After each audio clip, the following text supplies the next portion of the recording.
I thought, I don't want to be a victim of this, and I need to get myself together. And it was at that moment I decided to take responsibility for myself and stop focusing on all of the things that were going wrong in my life and the fact that I was told at that time that I'd never be released from prison. Stop focusing on that and focus instead on what I could do to be the best version of me. Hi, and welcome to Helping People Perform, the podcast that gives you fascinating insights into those people whose chosen vocation is to help others perform at their best. From consultants to teachers, sports coaches to financial advisors, all of my guests share a passion for getting the most out of individuals, teams, and organisations. Enjoy the episode. Hi everyone, and welcome to another episode of the Helping People Perform podcast. Delighted to be joined today in the studio by professional mindset coach and fellow podcaster. We have the men's coach. Welcome to the show, Marc Singer.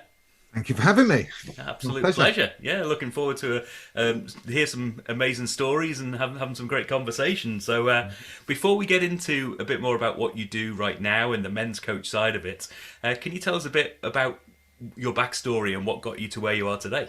I can indeed, yes. I've got a bit of a story as well. I mean, my book is called, which is coming out later this year, To Hell and Back and Then Some. That gives you an insight into my story. I mean, I was convicted of something I didn't do and given a life sentence in prison in 2011. And during that time, I was in prison for 6 years. I went through a tragic set of circumstances where I lost all of my family in a very short space of time. Started with my mother. She died of cancer. 3 months later, I lost my father. He died while I was talking to him on the phone. All, in 1 year, I lost 31 members of my family, loved ones, animals, things like my family home. So it was just like a snowball effect. Everything that I ever cared about went. And it was a very difficult time, as anyone can imagine. And I hit rock bottom and decided not to be a victim of my circumstances. And I also decided at that stage not to be a victim of injustice. Even though I was in prison for something I hadn't done, I recognised that the reason why I'd got myself into that situation to begin with was a lot to do with my own past beliefs and attitudes, you see, because earlier on in my life, I was involved in a gang. I was involved in an antisocial way of living. And I'd built up a set of beliefs and attitudes which I'd kept as I went through my life. And even though I'd moved away from all of that later on in life, I got myself involved in an altercation at a work Christmas party, and I was attacked. But had I not had those beliefs and attitudes, I wouldn't have got involved in that in the first place. And that's what led to me getting wrongly convicted and sent to prison. So it was quite a story. It's quite a dramatic story. But the reality is it was probably the best thing that happened to me in many ways, even though obviously losing your family is not a good thing. And, if you could bring them back, I would. But in terms of my own mental well-being and so on, it completely transformed my life in the way I saw myself and everything else. Yeah. I mean, I imagine it would. And, I think we could certainly forgive anyone who gave into those circumstances, particularly going into prison, being convicted of something you weren't guilty of in the first place, but then having all of that piled on top of 31 people in that 1 year. That's amazing. It's just crazy. But what was it, do you think, that switched you? Because you said you sort of you went from that recognizing your historical beliefs and set of beliefs and attitudes. What was it that switched you from one to another? When I first got sent to prison, I was obviously very much focused on being a victim, because obviously, you get convicted of something you didn't do, you're naturally going to feel that way. Yeah. And obviously my family felt that way, and all my friends did. We were appealing and so on. But I quickly realised that, because of the nature of the sentence that they'd given me what's called an IPP, and that means indeterminate public protection. Now, that's for people who've been involved in problems or trouble in the past, and they deem a threat in the future. So they gave me that's why they gave me a what's called an IPP. It's a life sentence as such. You've got no release date. Wow. So I quickly realised that if I was to have any realistic chance of release, I had to sort of look underneath the surface and all that, not focus on the fact that I shouldn't be there as such, but why was I there? And that's when it came to light to me that, I had beliefs and attitudes which were unhealthy or which didn't serve me, Yeah. and maybe that I have to take responsibility for that. So I quickly realized that at an early stage. And this was before I lost the family. This was before I got to that stage. Right. So I did a lot of work on myself whilst in there to focus on my beliefs, my attitudes, and the things that which had got me involved in that situation to begin with. I wasn't managing myself in a healthy way. And even though I wasn't guilty of the offence, I wouldn't have been involved in that situation had I been thinking in a much more pro-social way. So I recognised that and I dealt with that and I worked on that. But when obviously I went through the trauma and difficulties of losing my family, it was a snowball effect, and that sort of also highlighted to me that I didn't want to be the victim here, and I had to take responsibility for my beliefs, my thoughts, my feelings, and everything else. And it was when I hit rock bottom. It was in a very short nutshell. My mother died at Christmas 2013. It was a year later, after I'd lost my father, my grandfather, and other people, that I found out my girlfriend was seeing my ex-girlfriend, I should say, was seeing my best friend at the time. And that was what broke the straw that broke the camel's back in terms of my mental and emotional well-being. And I just, because I'd been kept going up till that point, I had to, because I had to deal with the funerals, I had to sell the family home, I had to do all of that from prison. So I had to keep my head together, but it was that sort of knocked me down, and eventually it just all came flooding out. And for a while I felt broken. I just couldn't move forward, and I just thought to myself, I took an overdose. I'd had enough. I didn't want to live anymore. And I just thought to myself, thankfully, obviously I didn't die or anything, but I thought, I don't want to be a victim of this, and I need to get myself together. And it was at that moment I decided to take responsibility for myself and stop focusing on all of the things that were going wrong in my life, and the fact that I was told at that time that I'd never be released from prison. Stop focusing on that and focus instead on what I could do to be the best version of me and do what I could do. And that's essentially what I started doing. I started focusing on myself day by day and not focusing on everything that was going wrong in my life, Yeah. And did you, you say focus on yourself, was it purely self-driven? Did you have any support externally?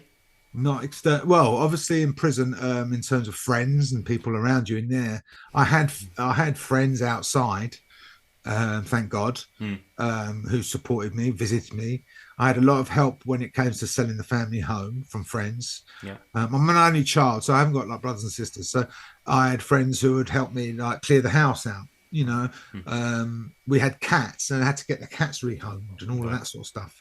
So there was a lot of stuff like that I had help from friends and people like that. But as far as anything other than that, no.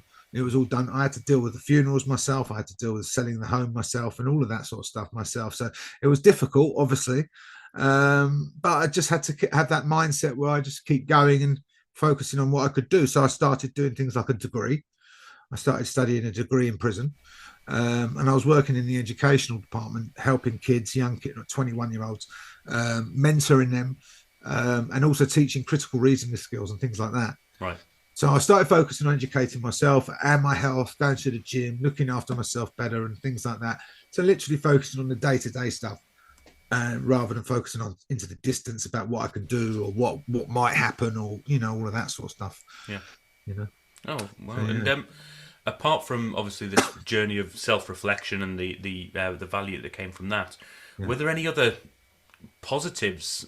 We all see, I'm speaking for myself here, but I'm sure there's others out there, in terms of prison, everyone in there's bad and everything's bad all the time. What are some of the positives that we don't see from a prison perspective that people? A lot of people have no idea about prison. Right. Most people have got no clue whatsoever about prison whatsoever. You speak to people out here, they've got a very, very short-sighted view of prison. Then they think you just sit in your cell and rot away every day, which is the opposite of truth. Most people are working. Most people are quite decent people, to be fair. All right, people commit crimes. Doesn't make them horrible. You've got horrible people, but a lot of the people are great people who have great brains, great minds, and they've made mistakes. Just like everybody makes mistakes. And a lot of people used to say, I would never go to prison. People who think like that don't know how short-sighted they are, because you could be driving your car home, answer your phone, knock a kid home, be in prison for death by dangerous driving quite easily. Yeah. A lot of people end up in prison for a variety of different reasons. doesn't make them bad people. But we live in a judgmental society where people like to label others. And, you know, if you're quick to do that, then you're very short-sighted because you're not able to see what you're doing, because none of us are perfect. None of us are, you know, never made a mistake, or, you know, won't ever make a mistake in our life. So, you know, the truth of the matter is, it's the people who are able to reflect upon themselves instead of judging and looking outwards at others. The people who recognize, and like in my situation, I was able to recognize that it wasn't the criminal justice system's fault, or it wasn't the guys who started on me that night their fault. It was my fault for getting involved in that situation. Right. Had I not had too much to drink, had I not, it was actually my girlfriend was attacked by a group of guys. That's what started the altercation at the work Christmas party. Yeah. And I came out and I started arguing with a group of guys, and they attacked me. There's 4 against 1, and I got beaten up. And it was basically their word against mine. They said I attacked them. They said attack me, and it was me who got convicted of it because I had the previous. Right. So that's essentially what happened. But it would have been easy for me to blame others for that. And so, you know, this is the thing. But in prison, come back to what you just asked. I mean, there's wonderful things in people in prison.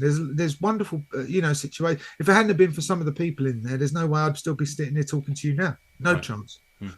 You know, they saved my life, a lot of those guys in there. So yeah, I mean, there were some great things about it. I do a lot of work now with prisons. Yeah. I do talks in prisons, and I do workshops with prisons and so on. So yeah, I mean, a lot of the work I do now is aimed at that, even though it's not only prisons. But you know, there's a lot of wonderful people in there who are just crying out for an opportunity to move forward, really. Yeah. And I don't know if there's a British version of this, but if you ever get the chance, or if listeners get a chance, there's an American podcast called Ear Hustle that's based out in San Quentin prison, I believe. Okay. And I think they started recording it in secret. So they're actually just, you know, nobody knew about it, and then eventually the facility found out they were doing it and allowed them, supported them through it. I think is the case. But some amazing stories, and it's all about the good stuff that happens in there, you know. And this is it. And how do you survive, and how do you help each other in there? And yeah, I think my perception of prison as growing up has either been through the movies or through watching Porridge. And I think those are growing up. Do you know what? Yeah. If you watch anything on telly, I watched a show the other night. It's like anything in life. They try and dramatize it to make it so people watch it. If you watched a show about what prison's really like, no one would watch it because it's boring. Right. Nothing happens, you know. But they want to make it dramatic. Like there's violence, everyone's getting fights, and everything's happening. Doesn't happen like that. Most people just get on with their time, do what they got to do, and get out. Right. You know, they're not interested in drugs, fighting, and all the other bits and bobs. But that doesn't sell, does it? I mean, if you're doing a TV show, you want it to be dramatic, so you want everyone to be fighting and killing each other and all of that sort of stuff. It doesn't really happen like that. So let's move on. In terms of, you've taken those lessons, you've reflected on yourself, you found yourself outside again, back in the wider world, and you've gone on and done some great things and are now helping others. So tell us a little bit about that in terms of who you help and how you help them. Well, it was a funny way it came about, really. I mean, when I was in prison, I did a business course, and that was I did 6 years in total, and it was probably 3 years into that.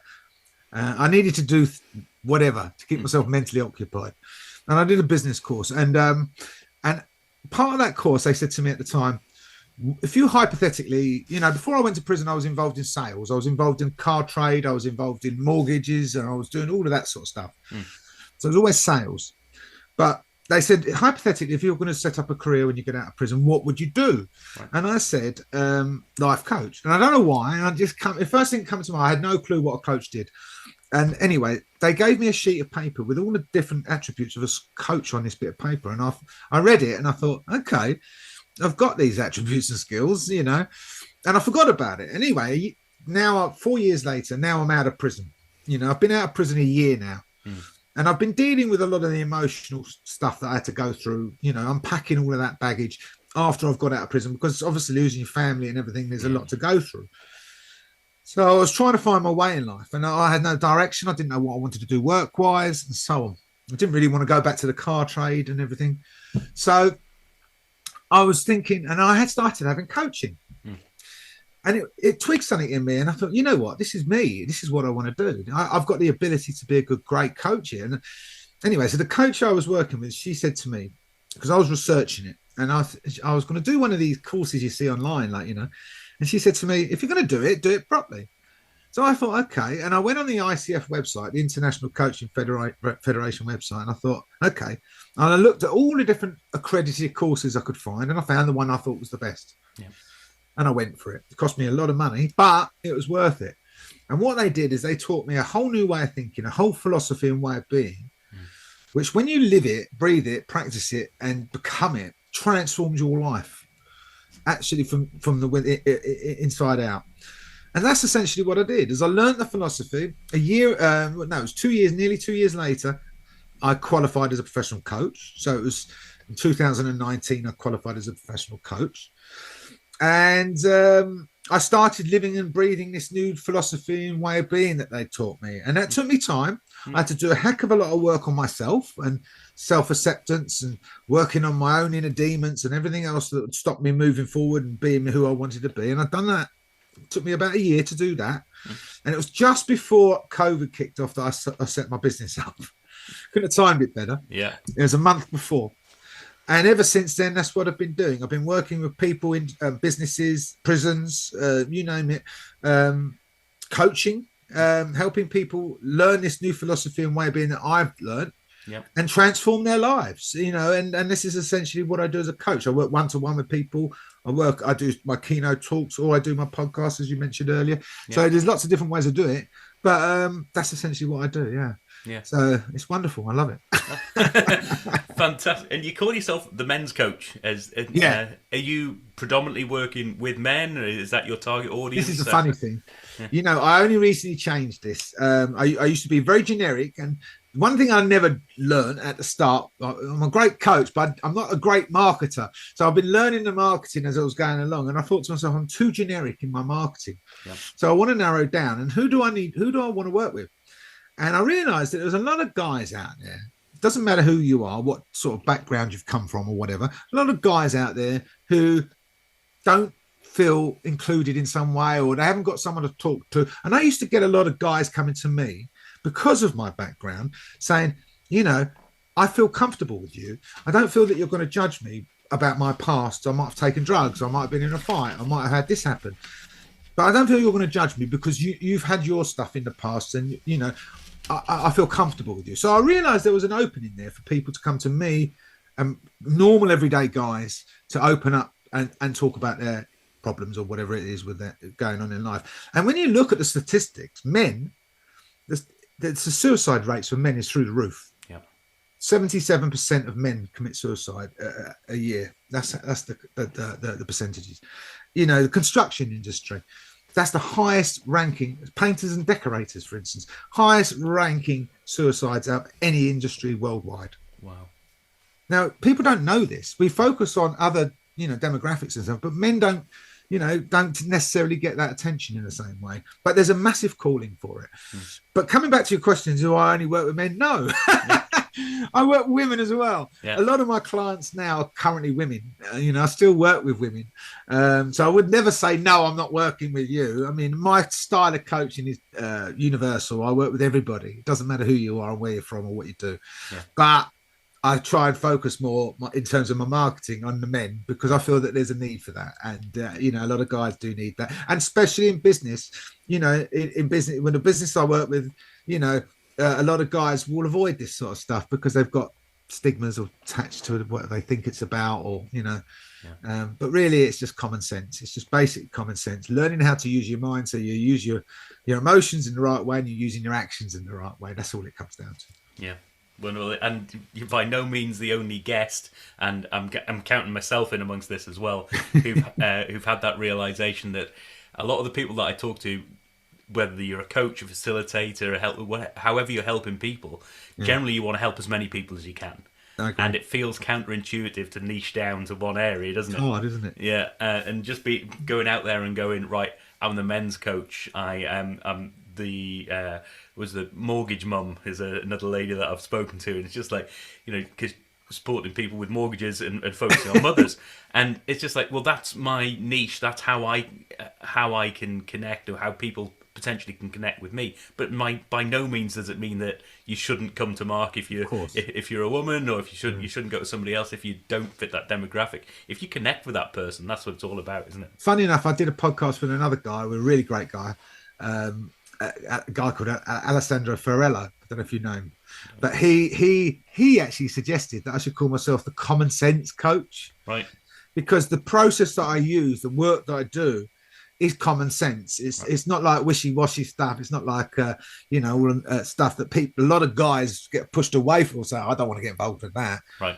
It's common sense stuff. Very basic common sense that you put, easy to put into practice. Yeah. So when I explained it to him, he said, "Well, it's common sense. Why don't you just call yourself the common sense coach?" So I thought, okay, that's not a bad idea. So you never know. I might change again. Yeah. Brilliant. You never know. Yeah, you can always rebrand. I work with everybody. And so how do you get help these days? How do you make sure that your performance is as good as it can be? You go to? Well, guess what? I've got a coach. Yeah. Common sense, mate. I wouldn't be a very good coach if I was asking people to go and work with me if I didn't have one. But no, this is the thing. I mean, if it wasn't for a coach, I wouldn't probably be anywhere with my business at all. Right. I mean, I've had a coach since straight from like the start, really. Yeah. I've actually got two. I've got one individual coach, and I've got a business sort of coach as well, which is different to obviously the mindset. It's a slightly different thing. It's about marketing.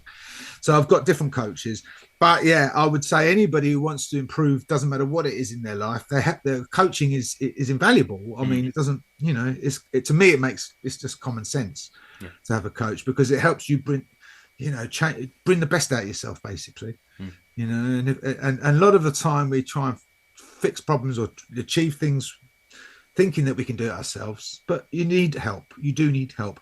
If you look at all the most successful people in the world, this is another limiting belief a lot of people have. Coaching's for people struggling. It's people who've got problems.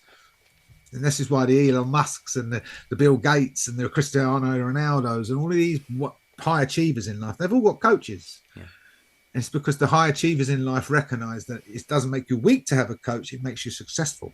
Yeah. And that's the difference. So yeah, that's what I do to heighten my performance, keep me on track. I've got coaches, and I keep, I've also got obviously other people I reach out to and speak to, and some businesses and so on. But that's what essentially keeps me on track. Yeah. Yeah. No, it's a very interesting one, and that element of different coaches for different purposes as well. It can really help you to focus on the right things, marketing. And this is one of the reasons I wanted to start this podcast, is to expose people to all the different types of coaches that are out there. Into whatever your challenges might be, or whatever your focus or opportunities might be in front of you. It doesn't have to be something going wrong. It can be something going really right now. Exactly. And it's like, how do you maintain that and build on it and get even better? How do you shift? You've got, is that really, you might be successful, but it might not be fulfilling. So how do you shift that mindset? Coaches can help with all of this, can't they? You know what? I mean, I went through probably a 3 or 4 month period where I didn't have a coach, about 2 years ago now. And it was just before Christmas. I thought to myself, I got a bit cocky. Right. And I thought, I can do it myself now. I can coach myself. I don't need someone to coach me. And at the first, you didn't notice the difference. But slowly, what you see, and I work very holistically with clients. I work on 6 core areas in our life. And, if our energy is high, we're our most productive. If your energy falls slightly, then you start losing your your edge. Yeah. And that's what happened with me. My energy started dropping slowly in certain areas, physical, for instance, or whatever. And that drops the energy across the board, and mentally, emotionally, and so on. So it's important to have that optimal level across the board. And if you haven't, your productivity will fall and drop. Right.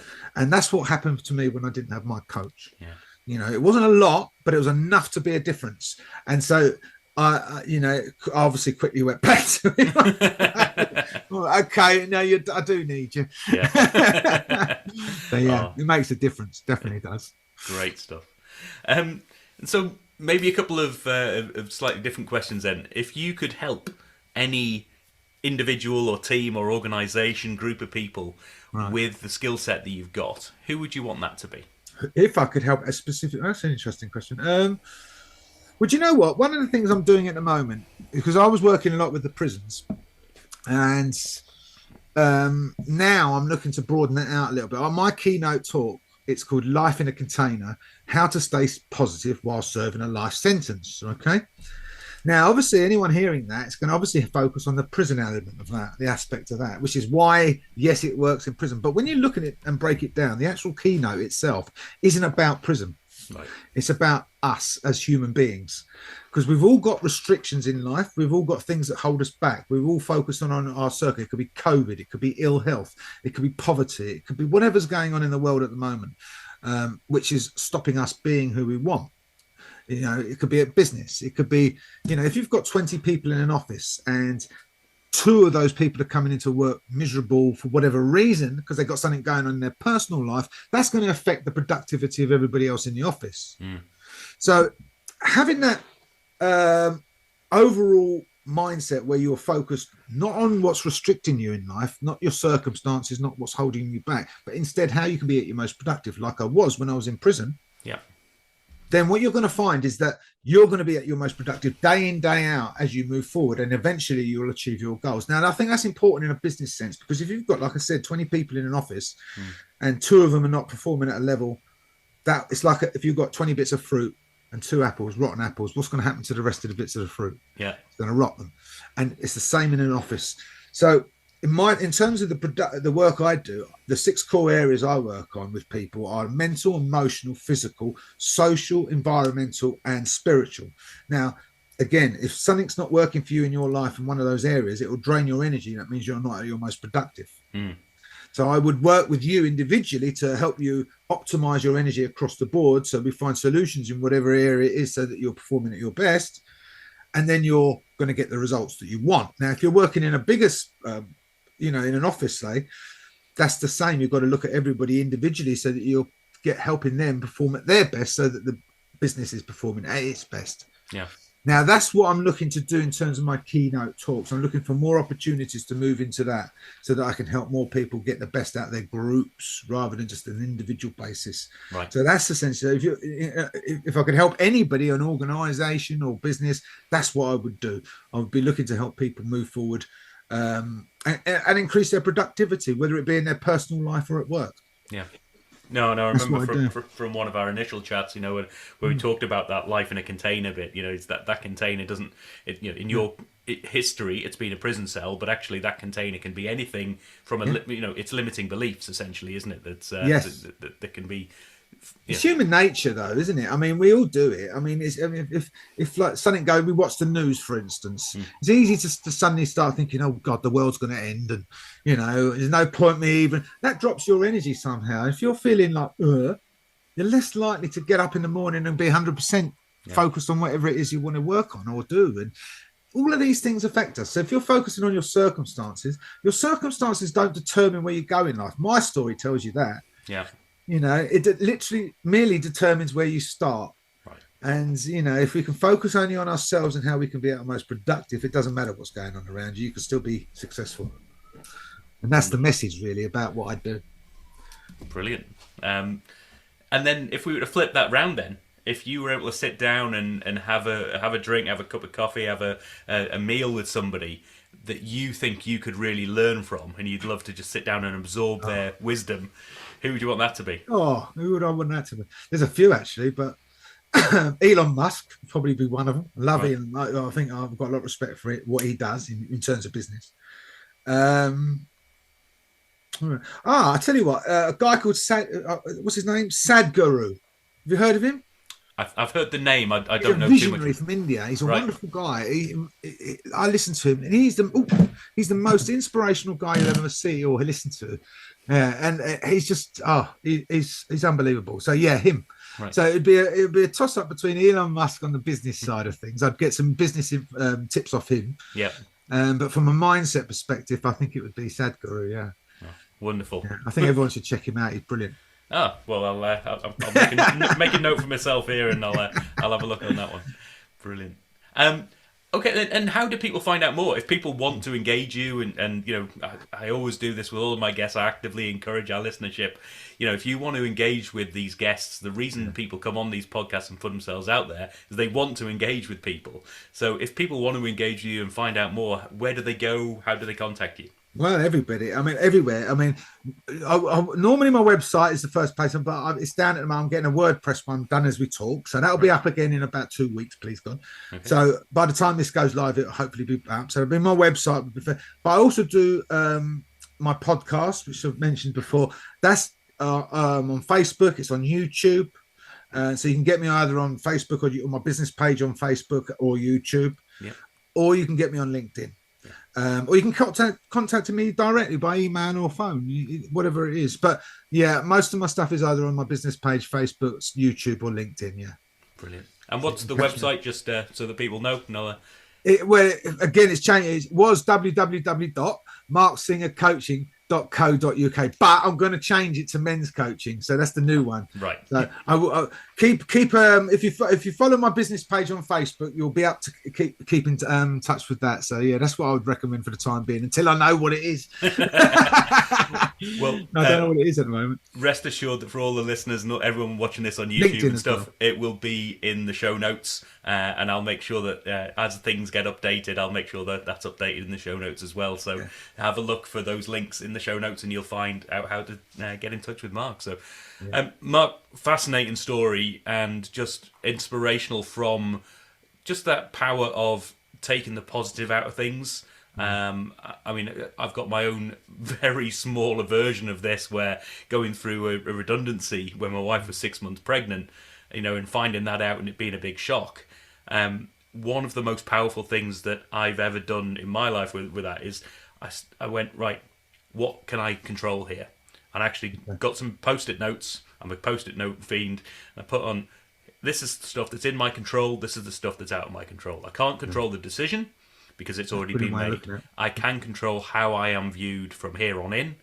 I can control how I can help people through this process and all the rest of it. And that allowed me to move forward. And it's something when I'm talking to people, just help them, when circumstances, no matter how big or small they are, and they hit you, stand back and say, right, what's in my control, what's out of my control, and what am I going to do to move things forward? And your story is a great example of that, and I applaud you for it. Sis, you've done it. I mean, again, I think it's worth mentioning that is because my story is dramatic, but everybody's going through the same thing in some way, and you've just highlighted that because we've all got that, it doesn't matter who you are or what you're going through. There's something in your life which is restricting you. And if you focus only on that, you won't see the way forward. So you've hit the nail on the head there with that. Oh, brilliant. Well, thanks so much for being on the show today, Marc. That was a fascinating chat. Absolute pleasure. Thank you for having me on. Cheers. Thanks for listening to today's episode. If you liked what you heard, then please give the podcast a rate, review, and share. I'm Paul Teasdale, and from sausage making to banking, oil and gas to Formula One, I help people perform. If you'd like to find out more and have a conversation, contact me via helpingpeopleperform.com.